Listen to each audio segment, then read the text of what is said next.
Hello, South Africa, and welcome to another Defense in Focus podcast, a podcast that will tell you everything about the Defense Force. We are so excited to have this platform, and we want you to subscribe, share amongst your family and friends that they know deeper things about the Defense Force as you do. But today, like always, we have somebody exciting in studio, my personal person. Today, I have my colleague, my editor, my communicator of note. We have Mr. Lufuno Netshirembe in studio, SA Soldier, news editor.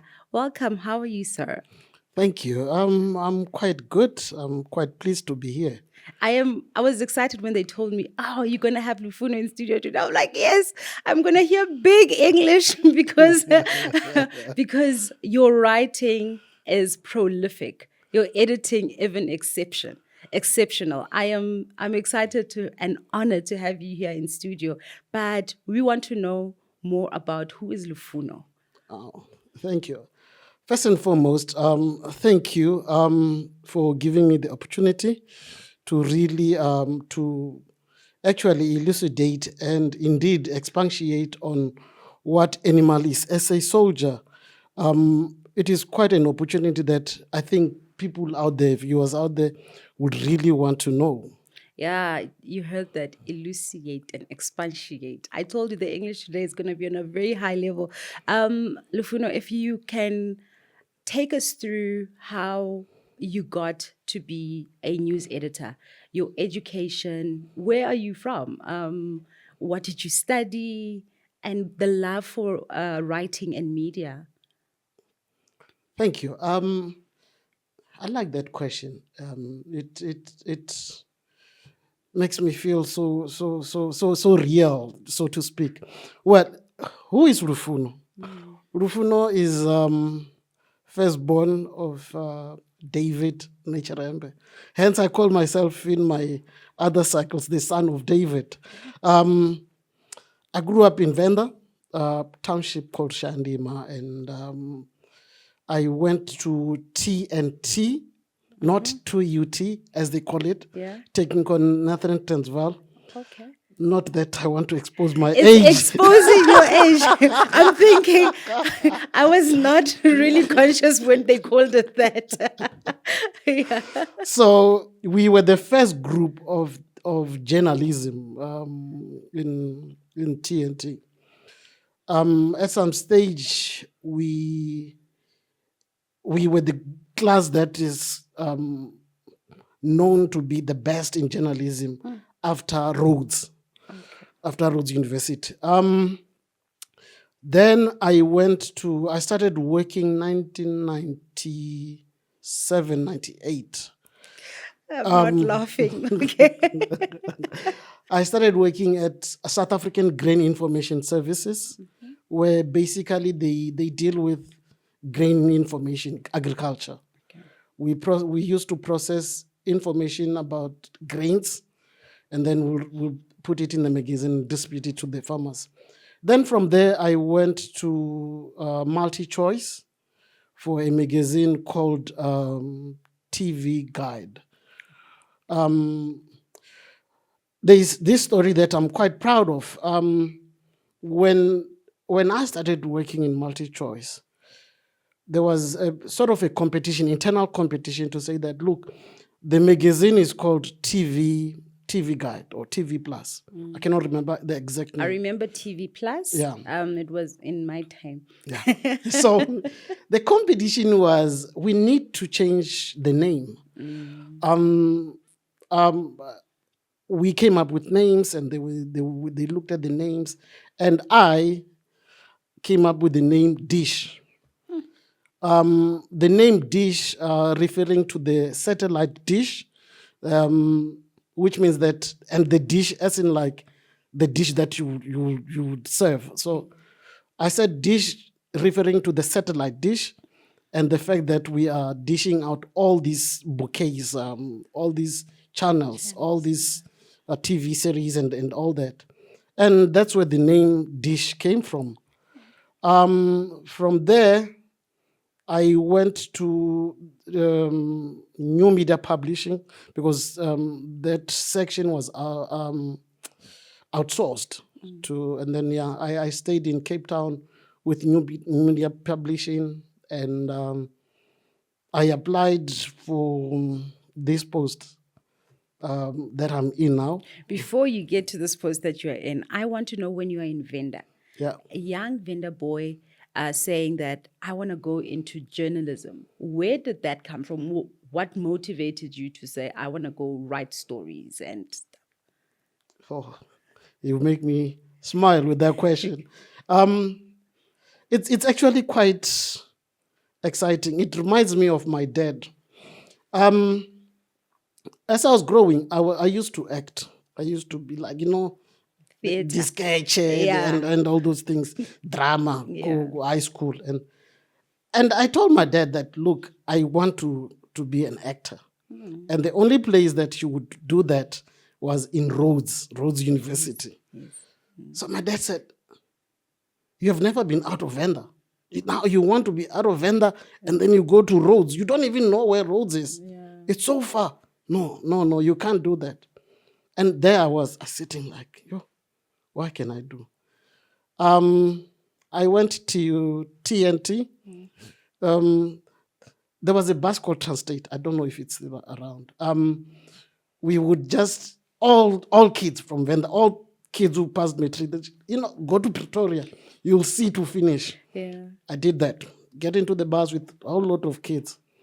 I wanted to study public admin for obvious reason, because I didn't have anything. I only had a speech and drama in my head, and which didn't fly with my dad. So the next thing was obviously journalism, because I used to see it as somebody who's talkative, somebody and that was all there was in my mind, just being talkative. Yeah. And the funniest thing was, when I joined journalism, I wanted to major in broadcast journalism. And the funny thing is, I wanted to be behind the scenes. So I tell myself, I still tell myself that I'm not photogenic enough to be in front of the camera. I don't think so. Oh, well, thank you. So that's how I started studying journalism. So you fell into journalism, and a lot of parents also don't support our creative dreams most of the time. I personally also wanted to go into drama, and my mom was like, if you are paying for your fees, then go do drama, because I'm not going to entertain. Because she was asking, what's going to happen when you are older? Because at that time, we didn't have enough information about the industries that we want to go into. But then leading to that question, did you have enough information about journalism and the type of stuff that you want to get into, other than broadcast journalism that you found out when you got to university? Now you can't do your public administration degree that you want. Now you go into journalism. While you're doing your second year, do you know exactly what you want to do afterwards? No, well, I would say 6 months down the line after enrolling in journalism, I really loved it. So loving it led me to multi-choice, because when I started with South African Grain Information, it was in hardcore journalism. So I thought, okay, you know what? Maybe let me just go to multi-choice. And in my head, I was thinking, it was very difficult to get into TV. So I thought, you know what? Maybe multi-choice will give me that opportunity to be on TV. Unfortunately, I ended up on print media. This is where I am today. In print media. Print media, so they say. Well, not revealing my age again. Yeah. So now you apply to the Defence Force, and you get accepted into the post. Did you come in as a writer, or you came in as an editor? I came as an editor. As an editor. Yeah. But then do you have any history in writing Yes, beforehand?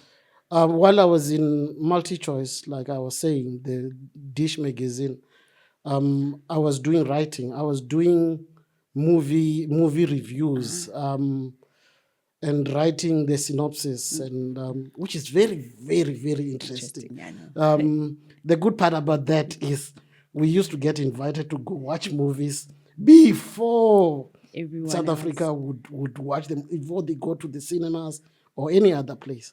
And then we'll review it. And the stuff that Berry Ronga used to do. Yeah. I used to do that, but for Mnet and multi-choice dish. So that's how I started writing, basically. Okay. And when I started working in the defense, my first story, I was not even too sure that I'm able to write like hardcore story. And there I was. Nelda, my previous editor, threw me into the deep end, and she said, "You know what? You will swim." And indeed, I swim. Yeah. It was quite exciting, and that was the first time I was in a helicopter, an Oryx. We were going to Orania School for the Deaf, and that was my first story. And that story made it to a front cover Of Soldier magazine. of Soldier magazine. Okay. And that is my prized possession. Oh, that's such a beautiful story. So, were you around in the times of Salute magazine before it went into Soldier magazine? No, luckily, I was not around at that time. When I started, I started as a Soldier magazine. That is back in 2006, if I'm not mistaken. Yeah. Okay. You know what's interesting for me? When you're speaking about movie reviews, I'm reminded of a movie. I think my all-time favorite movie, Full Metal Jacket. So when the troops graduate into different corps, everybody's getting infantry, and one of the guys gets comms. And people start laughing. And he says, "But I wanted to be a journalist. That's why I am here." Do you find it difficult that the people that you're working with, especially journalists that are writing for your magazine, find themselves doing something less of a job or less of an interesting, especially if they are people in uniform, that they finding themselves not doing soldiering work and feel like they're not doing the correct things? I want to back it up with communication. Does communication have a serious place in the Defence Force? Well, that's a very, very interesting question, really.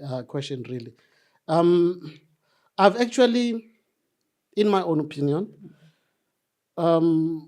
communication as a core, as something that is important to move forward any organization, it's not necessarily taken seriously in the defense, because you might realize that in the defense, they take intelligence as communication, and that is completely two different things. Yeah. Hence, you will always find that somebody from intelligence will be deployed. I don't want to use pushed to communication. And with intelligence, mainly it's about gathering information. Yes. You hog that information and you use it later. Whereas with communication, it's about gathering that information, process it, and publicize it, give it to the people, dispense it. So it's two different things. Hence, there's always that conflict between what communicators need to say and what the intelligence will say. But you can't say this now. Excuse me. In military journalism, it's mainly about knowing what not to say, compared to knowing what to say. Yeah, but then does that not stifle your creative writing? as a journalist in the military, because what stems out of a good story as the embellishments that you put, as the metaphors, the similes that you pull together. But then with the regimental stuff that the defense offers people and the restriction thereof, does it not stifle the creativity of the writers? I used to think like that when I started working, but I came to a state where I actually realized that my writing is mainly about being passionate about South Africa, loving your country, and portraying the defense in the best way possible. You will, what I want to say mainly with SA Soldier, it's the core of Soldier is to promote and enhance the image of the DOD stroke SNDF Yes. by publishing information that does not bring the organization into disrepute or prejudice the organization.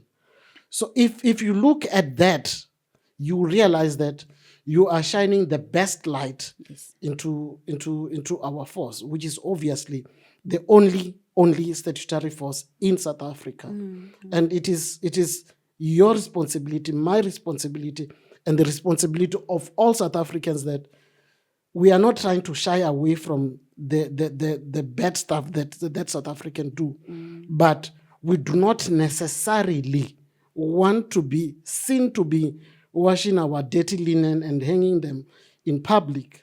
So therefore, we will do our dirty linen, we'll deal with our bad uncle or drunkard uncle in-house. Yeah. And makes me think of journalism or even mainstream media in South Africa as very difficult, or even in the world generally. It's very difficult to find feel-good stories about what's happening in the world in South Africa. It's always what makes it to the big highlights, to the big headlines on newspapers. And we'll speak about magazines just now. On newspapers, those stories are very troublesome. You read a whole newspaper and you feel worried after you read that. But then reading Soldier magazine, and on the other hand, you're like, we are in good hands because we are telling our good stories. And when you weigh the bad and the good is actually better than the bad that people are saying. But why is it that, given your background, why is it difficult to write feel good stories? Well, you see, naturally, the people love controversy. They thrive in controversy. As I was doing my studying journalism, there was a thing that we used to say that bad news sells.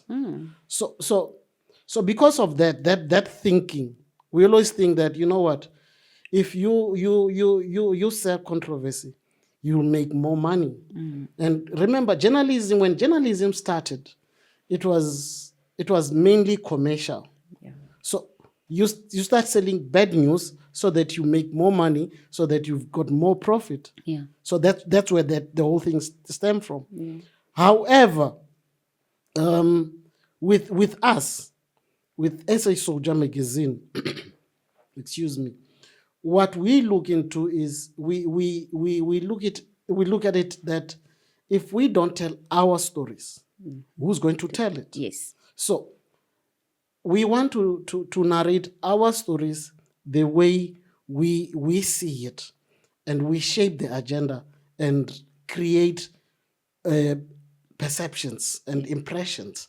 So out there, what they see, it's what we are actually telling them. We lead the narrative. Yeah. But then does the magazine reach the rest of South Africa? Where does it circulate and how is it distributed amongst South Africans? Thank you for that question.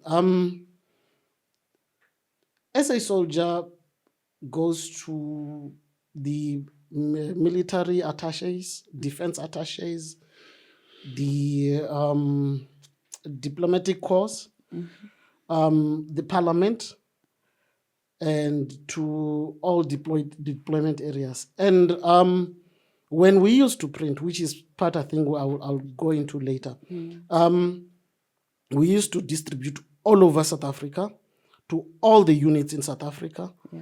And because it's a subsidized magazine, government subsidized magazine, it's free. So therefore, it goes down to the lowest LSM, the lowest person down there who will be able to actually read the magazine.